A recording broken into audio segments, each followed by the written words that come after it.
Elizabeth Gardner here in the WRAL Weather Center as we take a look at why this storm was so bad, hit so hard in Asheville and Boone, western North Carolina in general. It wasn't just Helene here. It wasn't. And I grew up in North Carolina. I've been going to the mountains, my entire life, and I've never seen anything like this happen in our mountains. And there have been, dozens and dozens of hurricanes that have come out of the Gulf and hit the mountains of North Carolina. So it had what was called a predecessor or a pre-storm. We had a low that was to the north. We had a cold front coming off that low, and that low, that cold front stalled right there in the mountains, and that happened on Wednesday. We watched it happen. I remember standing here on Thursday looking at how much rain they'd already gotten in Asheville. Thursday morning at 9 a.m., they'd already had 7 inches of rain. And so we just had all this tropical moisture that was coming up and interacting with that stalled front. So they had a lot of rain on Wednesday night into Thursday before Helene even got here. So it was thousands of miles ahead of when Helene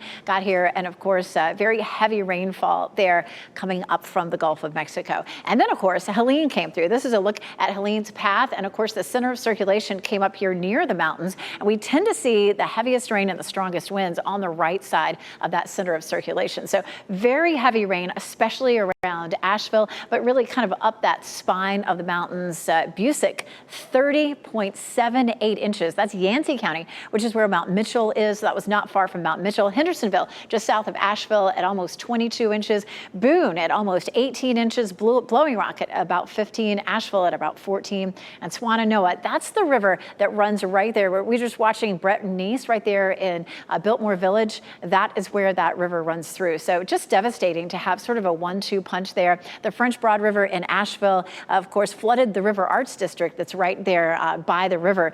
The record was broken at 24 feet. The previous record was 23 feet. It's definitely caused some travel problems for a lot of folks, as Brett was saying. And over the weekend, I was visiting my daughter in Nashville, and we had to pick a different route. Coming up in just a little while, talk about what that route was and why it looks like it's probably good to go if you need to travel that way.